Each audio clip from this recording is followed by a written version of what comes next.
You're listening to the Home Staging Show podcast. I'm your host, Cindy Lin. This is the show where we talk about all things real estate, home staging, and selling your home to live and to sell. Welcome back to Season 8. This is Episode 2.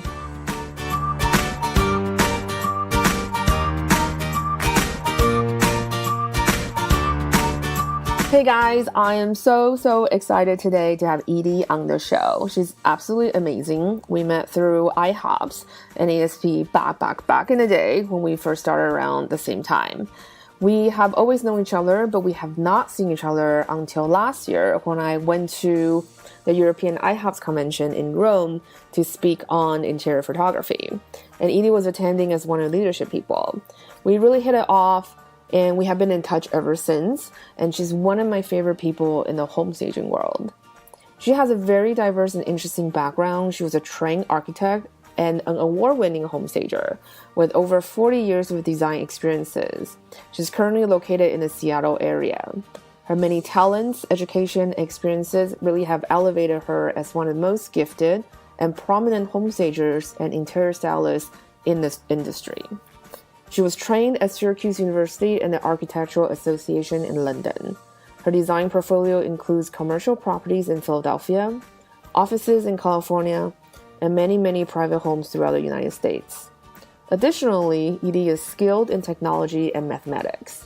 She's certified in mathematics education and taught for many years at the Performing Arts School of the Philadelphia College of Performing Arts. Leaving the world private education behind, she moved on to the Hopewell Valley School District in Princeton, New Jersey, where she initiated the middle school computer science program and curriculum. Edi had developed her administrative talents as well in both New Jersey and California as a chief operating officer for a world-class medical practice. With her oversight, the company grew to be a multi-million-dollar enterprise. Relocating to the greater Seattle area has allowed Edi to return to her first love, which is design. She's developed a full-service home staging company, Staging Puget Sound. She has earned the designation of Lifetime Accredited Staging Professional Master and is a premier member of the International Association of Home Staging Professional, IHOPS. In 2017, she was honored with Best Vacant Staging and Top Stager Awards by IHOPS at the annual international conferences.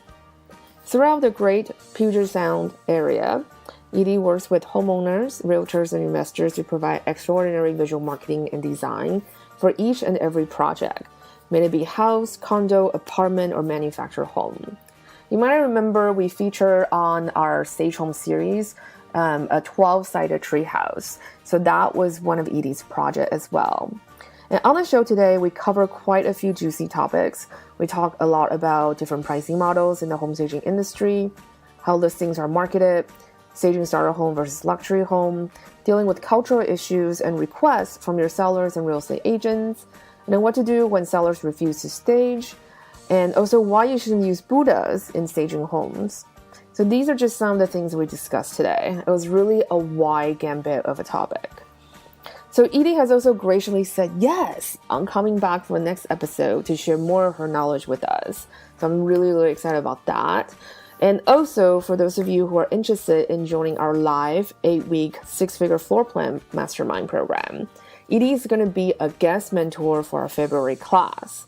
She's going to teach how to price your home staging services and really delve into those juicy areas that everybody has questions about. I've already seen the slides. I think it's really going to be amazing. In addition to the masterclass that she's teaching, she's also going to do an extra session of Q&A with us.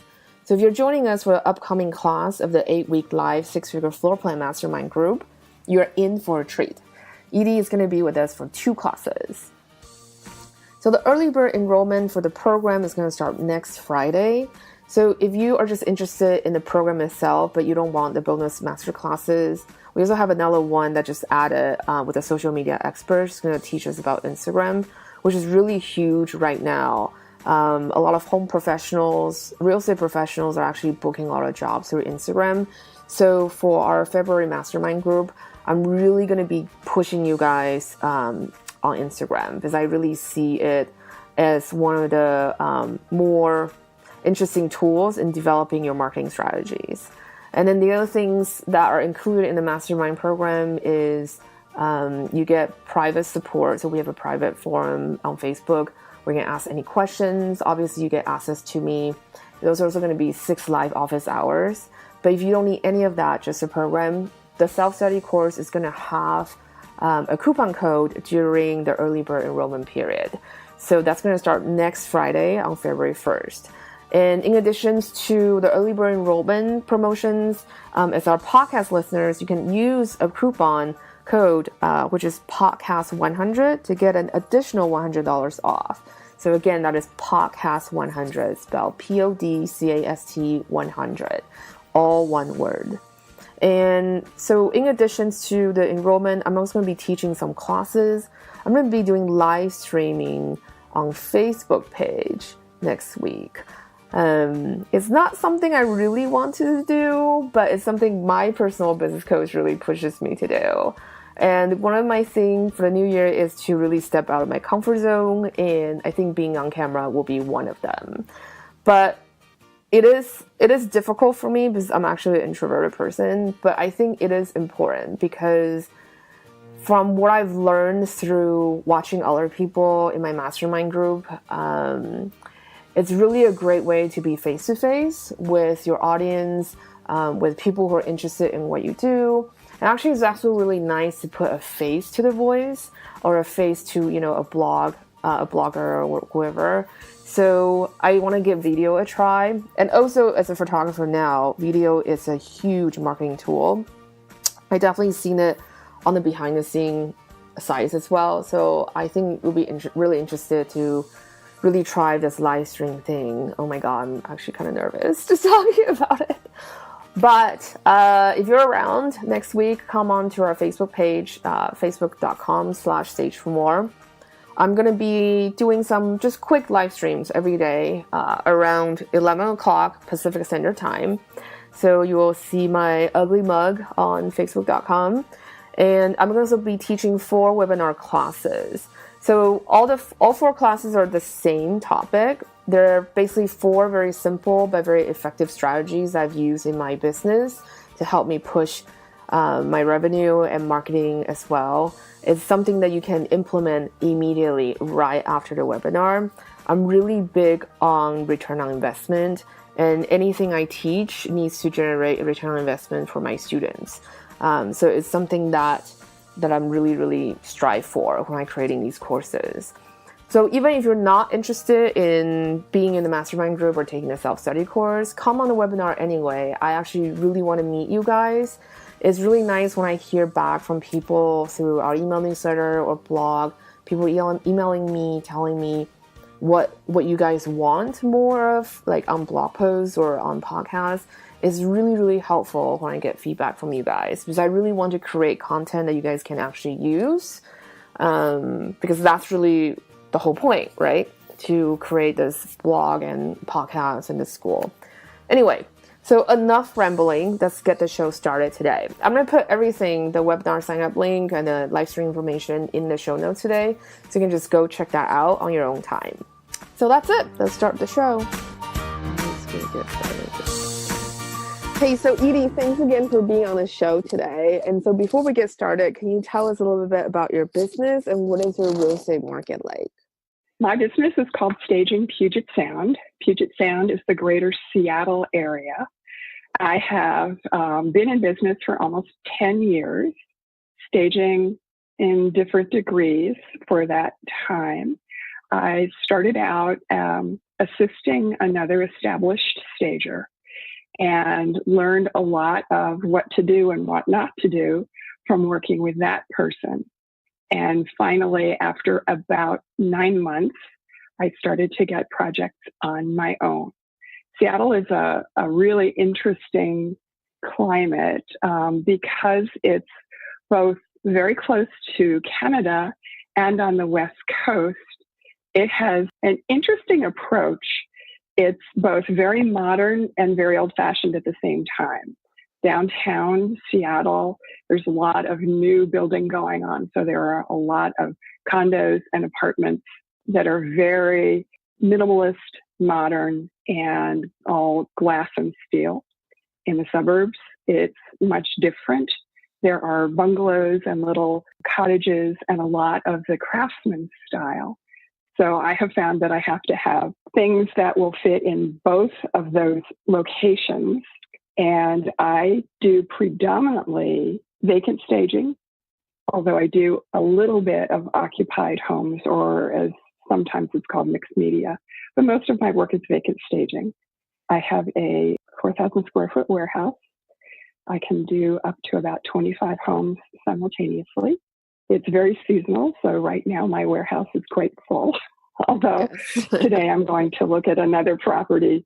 So that's the beginning of, people are now looking at staging dates in January and February. So it's starting to do the seasonal swing around. Yeah, I think our type of business is really controlled by the seasons, like it or not, unfortunately. So I think as a stager, one of the challenges would be to kind of try to figure out how everything come together at different times of the year. Yeah, the first couple of years when I staged, I think the first year I did 7 houses for the whole year, and the second year was 16. And of course, those were all clustered in spring and summer and early fall.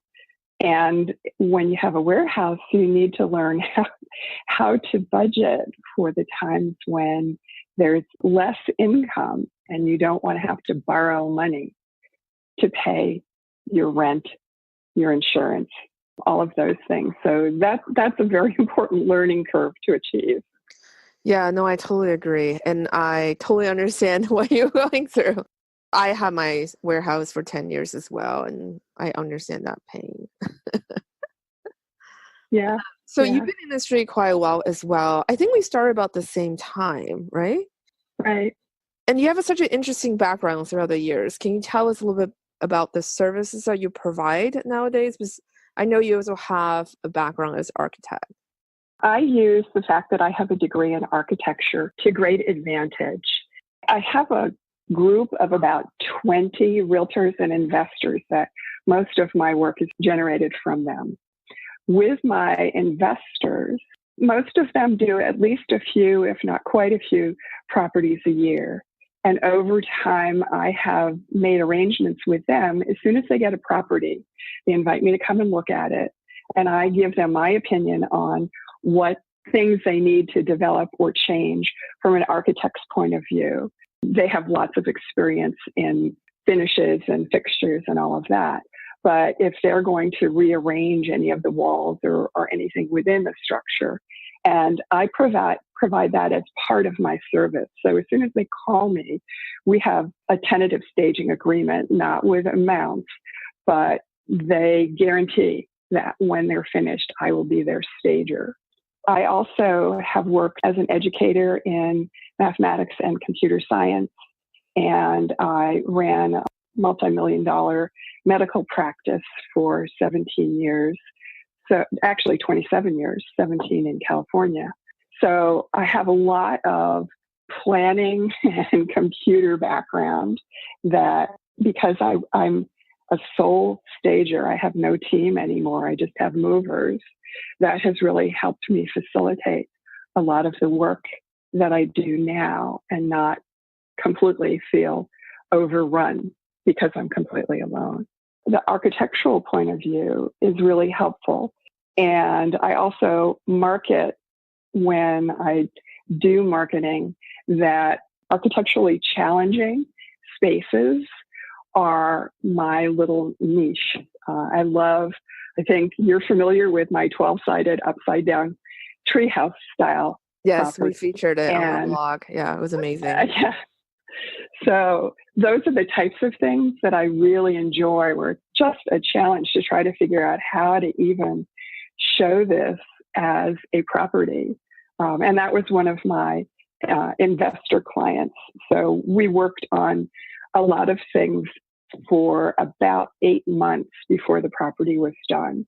And they share with their realtors, and then their realtors share. So those services, although I don't really advertise very much anymore, it's mostly word of mouth. Those are the services that I'm really interested in. That's great. I have so many questions from what we just talked about. So, how long did it take you to get this group of consistent clientele? It's really funny. When I started, there is a company here in the greater Seattle area that works with the foreclosure auctions. So the company is a group of realtors and they train people how to purchase in the foreclosure auctions. I went to the training and then they have meetings every week where they talk about what's coming up this Friday in the foreclosure auction and it's open to anyone that's taken the training. So I went and introduced myself at the beginning of their meeting and got a lot of foreclosure investors. The problem with foreclosure investors is that they want very bottom level pricing for staging. So when I did 100 homes a year, I had to do 100 because the pricing that they would work for them. If I didn't do volume, I didn't make money. Over time, I gradually raised my prices, and those folks kind of fell away, except for the high level. I worked with a couple of luxury realtors, and then it's just word of mouth. Some of the firms, the different real estate companies, have a preferred list of people like stagers, carpenters, plumbers, house cleaners. And I've gotten, through recommendations, not purchasing, I've gotten onto those preferred lists. And that's really been the most productive way for me. I think that's absolutely crazy. So 100 houses a year, did you have a big team to help you? Because that's quite a bit of volume for one person. At that point, I had a team of 2 who did everything. So we rented a U-Haul truck. We all packed, then we loaded, then we drove there, then we unloaded and set up. And for those, because they were little properties for the most part, could do the entire thing in one day. So, if I did 2 or 3 a week, that was 100 houses. That's absolutely crazy, though. I mean, 100 houses a whole year just from one client. I mean, that's a huge demand. So did you have a lot of other clients to deal with as well? Because I think one of the things from my experience is we had a client, for example, had about 40% of our business. And then they found the stager that was cheaper, was younger in the marketplace. And so we started losing that client. And so then I need to fill 40% back up. So was that a concern for you at the time? Like, what if you were to lose this client overnight? That means like your revenue was just gone. Actually, I had a couple of different clients that were pretty high volume. One December, for this one investor, I had about 15 properties staged at the same time. The wife suddenly became involved in the business and called me up and said they found somebody that would work for 50% of what I was charging them. I had a fairly standard rate for the type of property that they did. So she wanted 50% back on everything.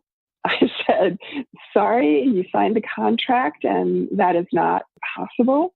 As soon as your time, then she wanted me to take them all out the same day. I said, no, you have to go to the end of the timeline. Part of the contract is I have a minimum of a 7-day removal notice. I said, I can't do 15 houses in one day. She was not happy, but I took out all the properties. That was the last I ever worked for them. And luckily it was in December, so I had plenty of time because of the seasonal aspect to do some marketing. By the time the holidays were over and people were starting again, I had attracted other clients.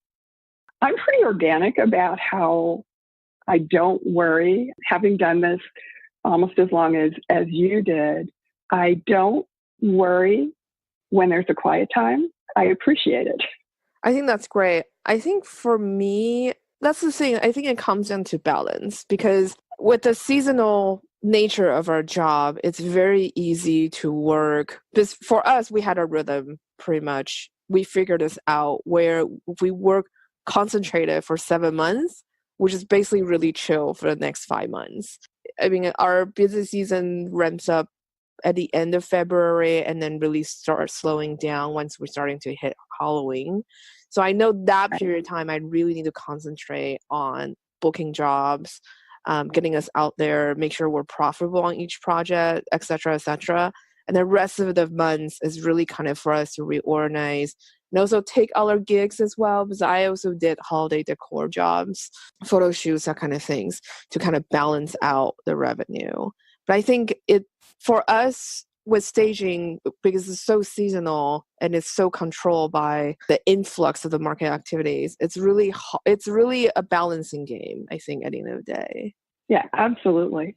And you mentioned one thing that I think a lot of stagers don't do that's really important. And that's another reason why when I lost my team, I was able to still be profitable. And that is after every project, I evaluate what I did, what I didn't do, what was profitable, what wasn't, and adjust.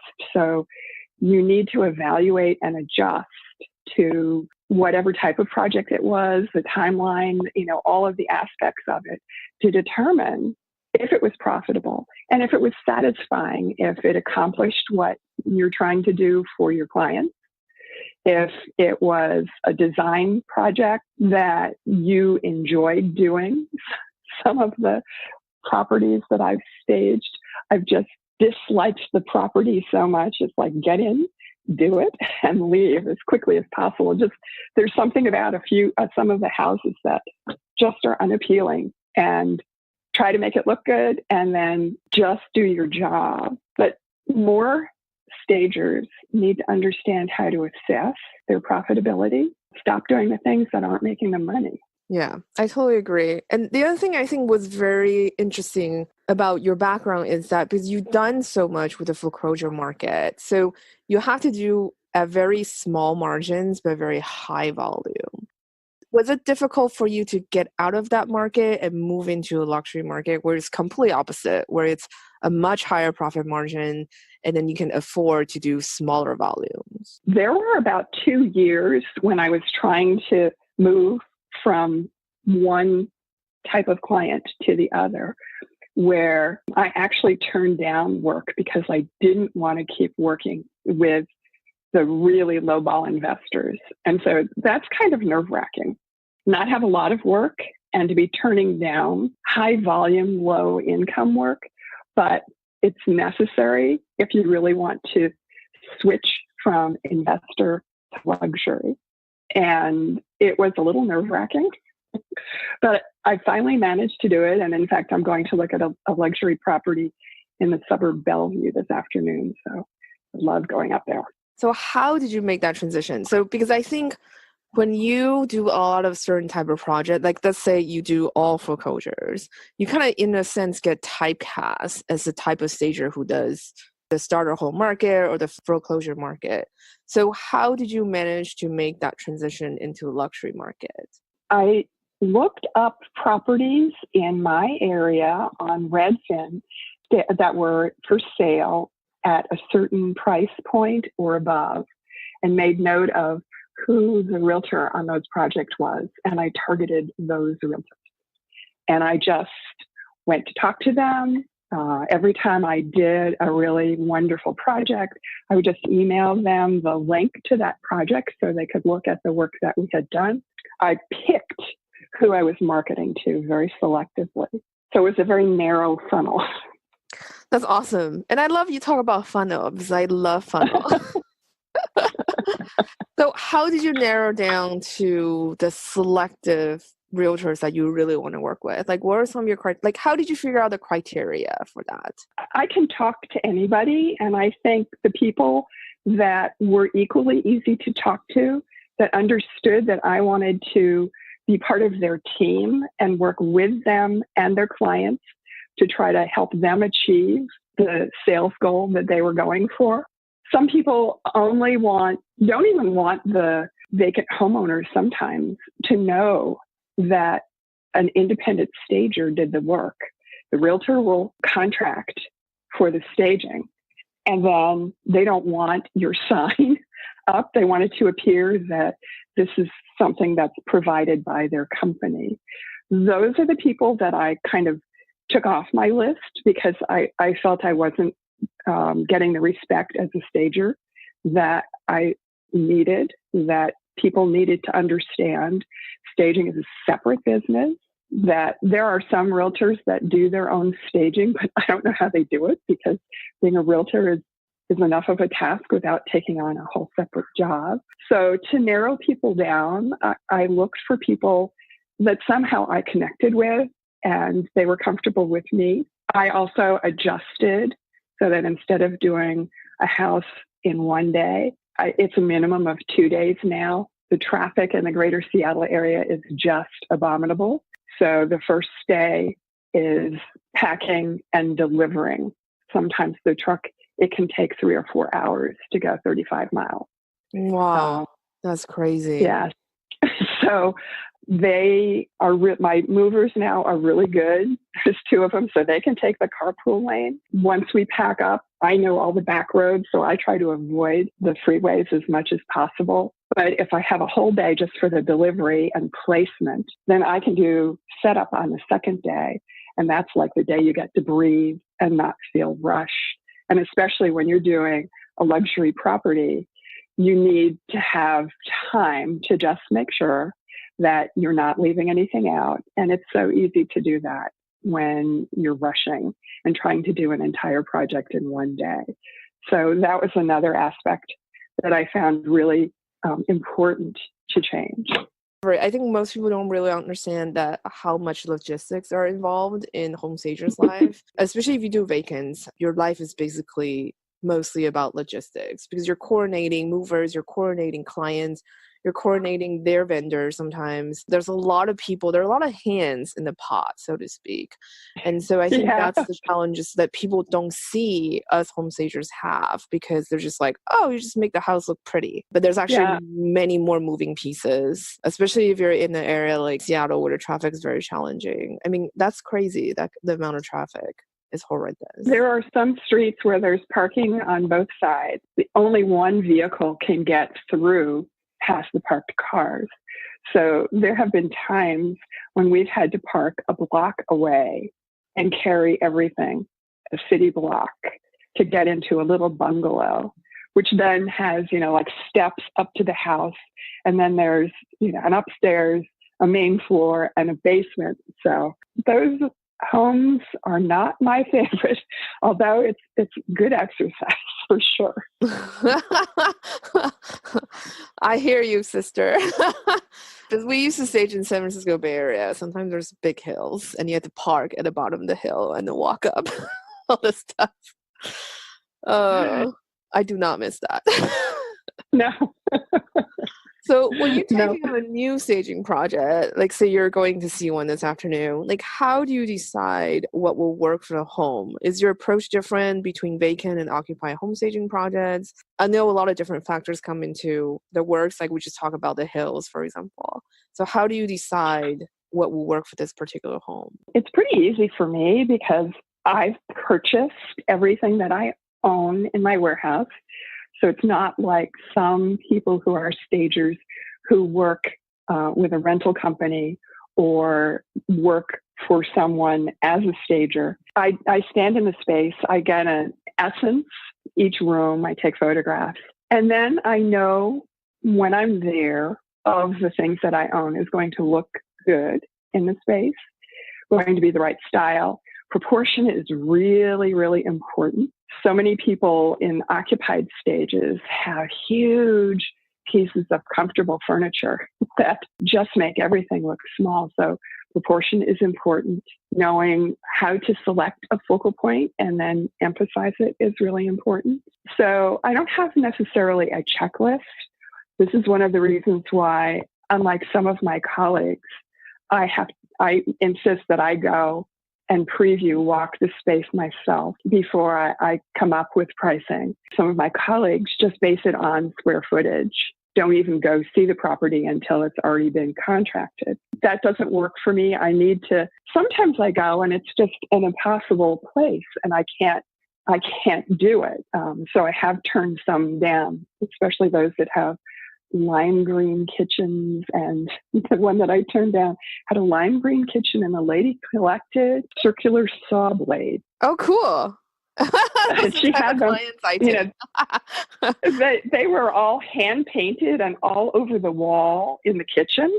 I So you see. walked into a lime green kitchen with circular saw blades on the wall, and it was just, she was very opinionated. The fact that I was going to try to tell her what was going to sell was not something she was interested in. So there are reasons that sometimes you just need to go see the space and understand what the client really needs and then tell them what they need, even if it's not me. I think that's a challenge too. One, you're working with a seller who's not very cooperative. Not to mention her saw blade collection, it's basically a liability issue waiting to happen during a very busy open house when children are involved. So how do you deal with sellers who are resistant when it comes to staging? They feel like this is the way they're living in the house, it's fine. Why do they need to make all these changes for strangers? I have less of those objections now since I have this core group of realtors and investors. The thing I love about the realtors that recommend me to their clients is they have already spoken about how necessary staging is, even when it's an occupied stage. So the people have heard from the realtor that this is a really important aspect that needs to be included. And I've given the realtors links to various portfolio presentations that I have. So they've seen some of the work that I've done. The realtor talks about the way that staging can reduce the time that the property is for sale and get the top dollar for their space. So I don't have those objections very often.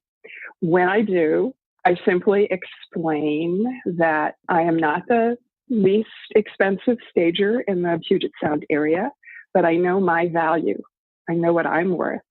And if they can find a stager who will provide equal staging for less, then they should go for it. But just make sure you're comparing apples and not apples and oranges. And people, surprisingly, when you tell them that you know what you're worth, they listen to you. They understand, unless price is the only thing they're looking at. And then that's probably not my ideal client to begin with. That's a really great point. I think one of the things that I find it difficult when I'm trying to persuade new stagers is that it's really difficult when you have a client who only wants to hire you based on price. But the thing is, there's this fear of not booking project when you're new. And so you're more likely to incline to agree to these kind of price cuts that the clients are requesting. Yeah. Big mistake. It is. It's really because you're making it all about price, and I love it that you are making it about value. It's really about what you're bringing to the table to help the client sell their house. Right. You'll also get identified as one of the low-cost stagers, and it's really difficult, as I experienced, to move from being lower priced and providing less beautiful value and then trying to gradually increase, then finding a middle ground. And then on a project by project basis, you can go up and you can go down. But if you're identified as the bottom rung of the ladder, it's really hard to go up. It is. I think I'm totally agreeing with that. And it sounds like you have had a lot of experience with that as well, right? Yes. Yeah. Yes. And the other thing I want to go back to, one of the things that you said is that some stagers charge by doing square footage. Personally, I find that very risky because, like you said, if I show up to a house sight unseen and just based on like a mathematical formula, I think it's very risky because you don't know what are some of the situations the house might have. Right. Well, that's going back to logistics too. Some properties that aren't recently remodeled have very narrow doorways, stairways, things that you could not get a standard sofa up. You need to be in the space and see if any of the sofas that you own are going to fit here, or if you're going to, I have a couple that have backs that flip down or pull off. And if it has to be a space like that, then I have to take one of those specific pieces of inventory. So I don't know how they can get away with that unless they have things that they can completely deconstruct. So I agree that it's risky. A lot of times, people that are trying to be conservative, after I give a quote, they will say, well, we have this as our price point, so can we leave a few of the rooms off for our staging? And I'm perfectly amenable if it's not an important room, if they don't want to stage it. If you just base it on square foot, they're not going to be happy if you charge them the amount for the first quote and there's no adjustment made. So I just don't understand specifically how they can do that. I feel like they must charge a pretty high percentage in the sense that they're able to cover all these contingencies. Do you know roughly what is the market rate now if they're charging by percentage? I don't know that it's a percentage. I think it's so much per square foot. And I believe that in the LA area, it's about $1.85 a square foot. Ah, right. Okay. No, I said percentage because sometimes I know there are stagers who charge by a percentage of listing price. Yeah, and a lot of times realtors don't want to share the potential listing price. Sometimes the client and the realtor haven't really agreed upon a listing price.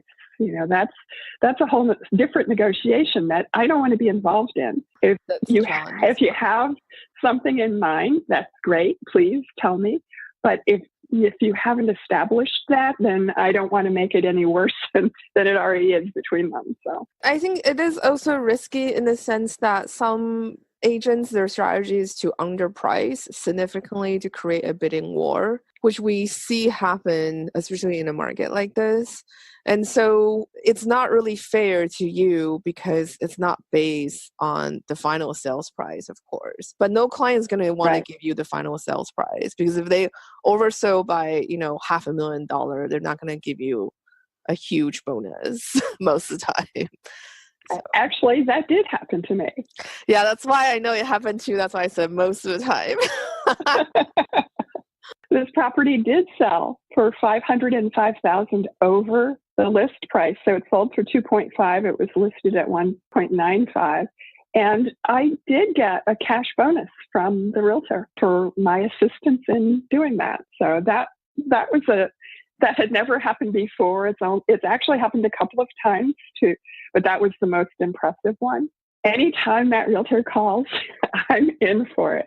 Yes. Now, the market here in Seattle has really turned. Seattle was last summer the number one market for real estate sales in the U.S. Since the fall, it's really turned. Homes are now, the average days on market, even staged, has gone from like 6 days to about 35. It's actually better for stagers because the one way to really make your property stand out now is to stage. Places were selling so quickly at over list price that buyers couldn't get in. They were bidding so much over the list price, and some people had bid on 15, 16 houses before they could actually get one.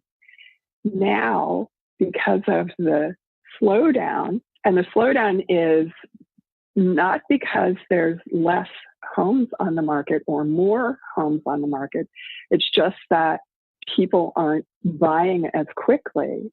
So the problem is the sellers haven't quite grasped that yet. So they're expecting things are going to sell really quickly and there's going to be a bidding war, and things aren't selling really quickly. And there's usually one, or if they're really lucky, 2 offers on the properties in my area. So that's a huge shock to people that thought, well, I'll just wait till after the holidays and list my house then. And they're going to be listing in a completely different market than was in the Seattle area last year. I think that is absolutely crazy, but I think it really shows that a lot of times it's very difficult to know what kind of market you'll be selling in. So it's really important to have Yeah. a real estate agent and a stager who really know what they're doing to make sure that the home seller gets the help they need to figure out what the market is going to be like. And the other thing too, I think seller most of the time gets their information from media. And so media usually reports after the fact.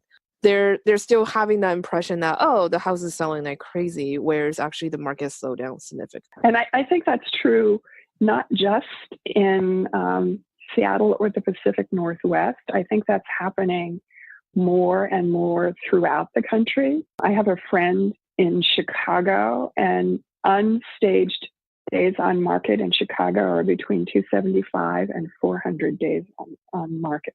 That's over a year. That's crazy. Oh my God. I'm really used to the Bay Area kind of sales day. Everything sells pretty much within 30 days, or at least when we were doing staging. I'm sure now it's very, very different market now. So that's the thing with Yeah, real I think estate that's market. true. It just changes. It can change so fast. And then by the time you catch up to it, sometimes it's too late. And so when you're approaching staging, are you still doing starter homes or foreclosure homes? Probably not anymore. I do some starter homes. Actually, is not a new build, but if it's an investor property and it's one of my few quality investors, the problem with investors a lot of time is they simply put lipstick on a pig. They don't really do anything within the property to repair the living space. They just take out what was there and put new cabinets and a new countertop and a new, everything new in the bathroom and paint the walls. And those people, the lack of quality, they want hidden by staging. And I found that I had a lot of ethical problems with that, to try to deter people from, they wanted you to put rugs in certain spaces because the floor was not in good shape, or they wanted a big picture on this wall because they didn't repair the crack, they just painted over it. I don't do a lot of the investors anymore for that reason. I would prefer a couple of quality investors that really do the project properly in my book and are selling something that they are proud of and the realtor can be proud of. That's the limit of what I do with investors. That makes total sense. That's what I don't understand when people do that, because it's going to come out during disclosure. So it's not like, surprise, we just moved in and we found there's cracks on the wall. I mean, it's visible that everybody can see. So and then the thing is, I think tactics like that just really give buyers the more reason to negotiate down the price. So actually, I think it's a very risky and stupid move. So I don't understand why people think that they can hide that. A lot of the initial people that I worked with that were investors were also realtors, and they just wanted to do a quick turnover. The company that I spoke about that did the training has actually been sued a lot for that unethical practice of not revealing what needed to be revealed. And once the project has been sold, the property has been sold, the new owners have sued that company. So, but they're still in business, so I don't know. Yeah, rightly so. I mean, they must have really good liability insurance. Yeah, I don't know. Or a relative who's an insurance salesman. Yeah. So when it comes to starter homes and luxury homes, do you approach them differently because the price point, or is it about the same process for you? The process is the same. The product, what I put in, is different. Luxury homes also tend to be much more expansive, many more rooms. What we're trying to do is define how someone might live there, how they might use that space. It's easier to do that in a starter home because they tend to have sometimes not even an entryway, a living room, an eating space in the kitchen, a master bedroom, a hall bath, a master bath. So the process that I go through, previewing it, working up a quote, I email that off, and then we go through the whole process. That's the same for a luxury property. I do I have a questionnaire that I submit to the realtor and the homeowner of a luxury property that asks if there are any specific aspects of room that they want shown. Sometimes the big room in the basement, they want that shown as a media room. In smaller properties, I do not afford the client or the realtor the option as to how it's presented because it's pretty straightforward. So for luxury properties, I do allow and encourage input from my realtor and my homeowner. No, I think that's smart because for me, I always make a point to ask clients, especially a lot of time real estate agents have a very strong idea how they want to market the place. So I think it's important, especially to ask them specifically like who they think the target client is going to be. Most of the time when I ask it, I already know, but sometimes I do get some surprising answers. So I think it's always good to ask. And sometimes they're marketing to a specific cultural group because of the location. And those are things that in little pockets in different areas in the city, I don't necessarily know that this is where the big Buddhist temple is. So there's a certain type of client that's going to live there or want to be there. And those are the types of responses and marketing strategies from the realtor that I find really important because I don't know every pocket of the entire greater Seattle metropolitan area. No, I think that's a really good point because I've encountered that as well. In the Bay Area, there are pockets of community where it's very concentrated, a specific ethnic group. Say maybe this area is very Chinese dominated and this area is very Muslim dominated. And so you really have to take that into account in terms of how you can make the home appeal to that large target market, but at the same time, it's still pretty neutral enough that other people might buy into it as well. Do you find that a challenge? I find it an interesting challenge. It's not one that I can't overcome. I just find it interesting. And here's an example. There was a house that I staged in a nearby pretty high-end area. And the realtor had just taken a class on Feng Shui. So she wanted to appeal as much as possible to Chinese buyers. And she asked me to put crystals in the home to ward off qi, to reflect the qi. Sorry, so I laughed, but I'm Chinese, so... I know. I thought you would like this. So I had to do some research on who taught the class and what they told her because I wasn't familiar with it, and then come up with a way to include what the realtor had requested, if at all possible, without having it be really stand out awkward and have it fit in because this was almost a $2 million house.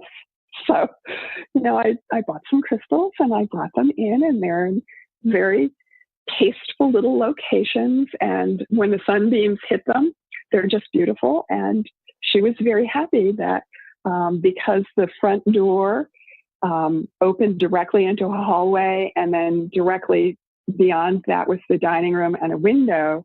So I was able to not allow the qi to go straight from the front door out the window in the back. So I think that's a really good example because the thing is, I think a lot of times real estate agents make that kind of request, but sometimes you're like, we might misstep on this. I mean, this could really seriously backfire. I grew up with Feng Shui in our culture, but I'm not expert on Feng Shui. So I don't want to offend someone who is very well versed in that culture, have that backfire because there's kind of different cultural differences. So I think this is a very good example of that, of making it work. I mean, and I actually communicated with a couple of people who are experts in the field and explained what my task from the realtor was, and said this was what I had considered as the answer. Would this be acceptable? And they all said yes. So I did my homework to make sure. Yes, I think so. Especially I think with real estate and especially with today with social media, I mean everything can be taken out of context. I think we have to be very careful when we get requests like these because most of the time people mean well. I mean obviously real estate agent wants to sell the house. They think it's a huge community here and they want to appeal to them.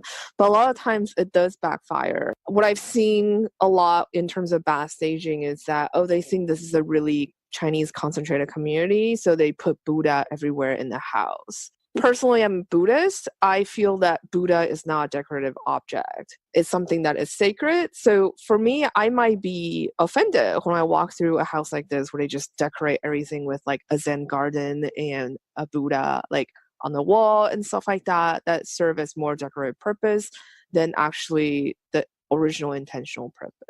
Yeah, I do not use any religious icons or symbols or statues in any of my staging because I think that limits and sometimes offends, as you said. Yes. So I think, especially when we're approaching to another person's culture that we have no understanding of, I think this is something that we need to be very sensitive about as real estate Yeah. professionals. So I'm glad you brought that example up because that actually happens very often. Yeah. So, yeah. And then, so in your experiences, what are some other common misunderstanding about home staging? I think the biggest one is that people think home staging is decorating when it's really visual marketing. Ooh, I love that. Yes. When I tell people, we're not decorating your home, it's visual marketing. We are defining the space. We are creating a feeling of what the essence of living there would be. And I try to select an accent color and have it flow throughout the house so that one room isn't green and one room isn't red. And when I explain this to them, that it's visual marketing, they get it, because they think when you see the shows on HGTV and there's the reveal, everyone is like, oh, that's so beautiful. You decorated it so nicely. And I'm sorry, I'm not a decorator. I'm there to sell the space, not have everybody go, oh, look at that piece of art. So I try very hard to not have anything be too spectacular or too bland. There's a middle of the road that's really important. Once people understand that I'm helping the realtor market their project, it's much easier. I think that's the biggest thing that people need to understand about staging that's not discussed. There are some shows right now, the flipper flops in secondary cities. Like there's one in Palm Springs, there's one in Atlanta, there's one in Nashville. And the people who are doing the flipping don't talk about staging in the correct sense that I think of staging. They talk about, oh, this is just such a beautiful sofa, and look at this little poofy chair, and don't you like the furry thing that I threw over the stool? Whereas they should be talking about defining a lifestyle for Palm Springs, defining a lifestyle for each of the cities, and not that they're decorating, but that they're marketing. I think that is so poignant because I think most people really don't think about it as visual marketing, but home staging is actually a very important part of the whole marketing concept and process. Yeah. So I'm really glad that you brought that up because I think it's really not talked about enough. A lot of times most sellers, especially, they watch the shows and the shows don't clarify them. So they just think that home staging is a way to make house look pretty and there's really nothing else that gets involved to it. There can be aspects of a home that are beautiful to look at that you want to show off, and you don't want to bring in too many things to draw the eye down to whatever staging items you've brought in. You want to have people feel and look around the whole space. I'm thinking of some of the houses I've done that have beautiful wood on the ceilings, either beams or just an entire wood ceiling, equally beautiful wood floors. I try not to bring in too many carpets, not to bring anything that is too dramatic, so that you get the whole essence of the space and appreciate the beautiful finish of the ceiling and the floor, and not cover it up and have people concentrate just on an item of inventory that you brought in. I want them to feel the space. I think that is so crucial. I mean, this conversation kind of reminds me of this house when I first started as a real estate agent. So I remember I went to open house tours, brokers tours, and I saw this particular house. At the time, I mean, Bay Area homes are not as crazy as now, but then it was already $1 million home. It's already a luxury home. But I remember I walked in it. The homeowner was an interior designer. So everything in the house she designed for the house. For example, the rug was specially cut to accommodate the corners of Victorian homes, the way the house is laid out.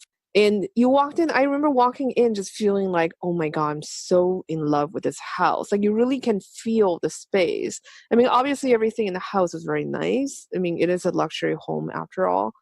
All of it come together, it really creates this atmosphere that really draws you in for the home, and then just feeling like genuinely like, I love this house. I want to buy it right now. Yeah.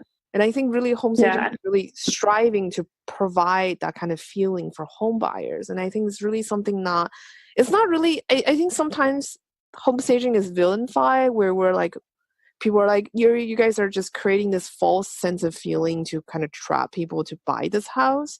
But it's not really. It's really about highlighting what's great about this house and how it can be, this new family or new person's home, and how they can create their own future in this house. Right. And I know for a fact that a lot of the home stagers in Europe are also architects.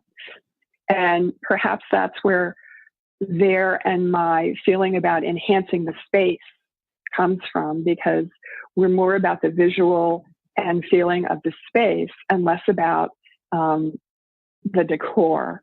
We want to enhance and highlight what's there, and not simply play Barbie and put things in a house. I agree with that a lot, actually, because we just featured someone on our stage home tour. She's from Spain, and she's an architect, actually. And the house she staged is actually for rental, but still the same. Staging works for rental market as well. A lot of people are doing Airbnbs now. And it's exactly that, because I think home staging is really new in Europe. And having lived in Europe last couple years, I can see that as well. I mean, they really don't get the concept of why they need to make the house photos look nice when they're selling or renting a home. When I was looking for apartments in Paris last year, I can't tell you how many listing has a photo of a bathroom where it's literally a photo of the toilet. I don't understand that. Right? Maybe it's a cultural thing that it's really important to show that there's a toilet in your apartment, because a lot of times Parisian apartments are very small, especially in the starter home market. So there's a lot of strange layout where if you're looking for a studio apartment, you will actually open a door and there's a shower, because they're just trying to fit every possible thing into a very small studio. And because a lot of homes are converted from old apartment buildings, and that's why. Because, for example, like the apartment I lived in Paris last year, it used to be maid's quarter. It actually was 3 of the old maid's room put together into a much bigger apartment than it was before. And so when you're living in maid's quarter, it used to be they didn't have shower, they didn't have bathroom in their room. You had to share a bathroom in the hallway. And so I think that became a thing for the listing today, is that it's really important, if you're renting a studio apartment, that you have a toilet in your house, in your flat, basically. And so they don't really see the value of staging, but that's changing now. And I find that it's true, a lot of architects are now doing staging as well, because they understand how design works. They understand why design is important, how it impacts people's environment to live in. And so they really see staging as a value add to their business. And so a lot of them are doing staging as well now. Yeah. And also, as an architect, projects last a really long time, like a year or more. Whereas staging is, a couple of days in advance. You do all your prep and your load, and then you take it and you leave it. 30 days later, for the most part, you come back and you remove it. So it's a great fill-in project that gives you time to get your mind off your long-term project and have a little fun and enhance a space for someone and then go back. So it's almost like a mental break. Yeah, no, I totally agree with that.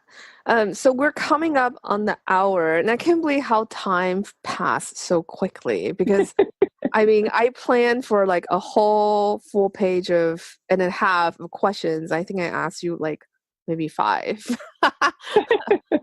So I think to end the show, I usually ask this question. So what is your one top tip that you would give to home sellers when it comes to staging their house?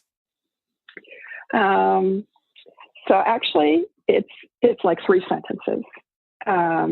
Number 1, use a professional. Don't call up your next door neighbor's cousin who happens to have some extra furniture that she's trying to get rid of. Use a professional. Number 2, invest in your marketing. You have to spend a little money to make a little money. And investing in your marketing is an important thing for a home seller to understand. And number 3, trust your stager. Yes. They know what they're doing. They are a professional. Don't try to micromanage them. Let them do what they're good at. That's great. Thank you so much for being on the show today. Hey, so that's it for the show today. Thank you so much for listening. If you haven't left a review on iTunes, please do so. It's going to help other people find our show, so we invite more guests to come on the show. If you have any questions, feedback, or suggestions, you can always comment on the show notes. You can find the show notes by going to sagemore.com/podcast. That's it. Have a fantastic week and happy staging.